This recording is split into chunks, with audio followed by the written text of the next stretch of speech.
E aí, pessoal, nessa aula nós vamos falar sobre o governo de Rodrigues Alves. O plano Funding-Loan do governo Campos Salles afetou os custos da exportação de café e diminuiu a exportação. Os barões de café começaram a exigir que o governo comprasse o café que não foi exportado, porque era culpa do governo que esse café não tinha sido exportado. Mesmo numa situação de crise na exportação do café, o Brasil começa a se recuperar economicamente porque tem dinheiro em caixa, dinheiro do empréstimo do Funding-Loan. E o presidente do Brasil, Rodrigues Alves, na capital do Brasil, que era o Rio de Janeiro, começou a pensar: se o Brasil é uma potência econômica em crescimento, na verdade em recuperação, é necessário que o Brasil mostre ao mundo que é tão organizado quanto os países europeus. E a capital do Brasil, o Rio de Janeiro, era muito desorganizada, era muito feia, pelo menos aos olhos do Rodrigues Alves. Então o Rodrigues Alves ele quis fazer uma reforma urbanística. Ele quis que o Rio de Janeiro fosse tão bonito e tão organizado quanto as capitais europeias. Então ele contratou um arquiteto para vir ao Rio de Janeiro e reorganizar o Rio de Janeiro. Esse arquiteto deixou as ruas mais largas e com iluminação pública. Mas para que essas ruas pudessem ficar mais largas foi necessário derrubar casas.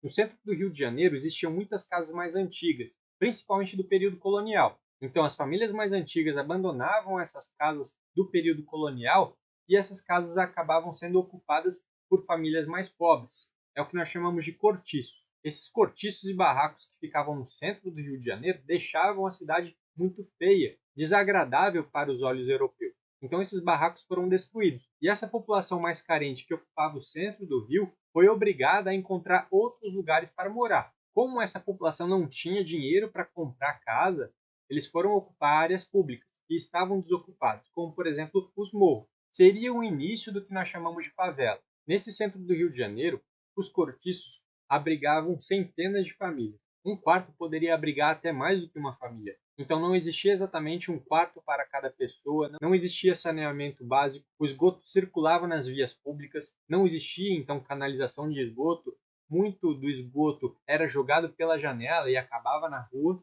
e essa péssima condição de higiene atraía ratos e outros insetos.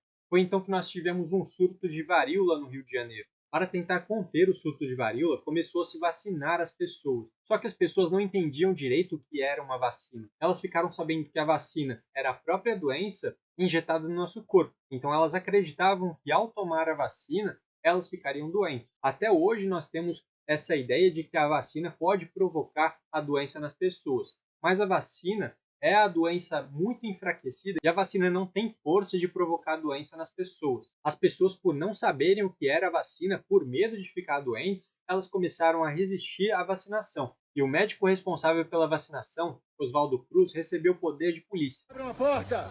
É a Brigada Mata Mosquito!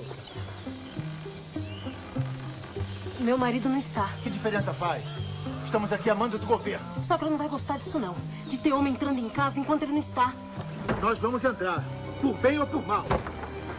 Vamos lá, pessoal. Vamos limpar isso aqui tudo, hein? Deixa ter mais água ali nas garrafas. Aquela caneca ali, tira a água dela. E as pessoas começaram a ser vacinadas à força. Isso gerou uma insatisfação popular no que nós chamamos de revolta da vacina. É a violação da nossa liberdade. Eles não podem nos obrigar. É tirania, é violência, é a invasão das nossas casas. De nossas famílias. De nossos corpos.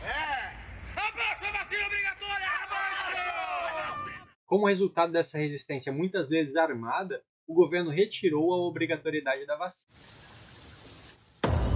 Sou eu, o Tiririca! Peguei vocês, enganei vocês pensou que fosse outra pessoa! Sou eu, o abestado!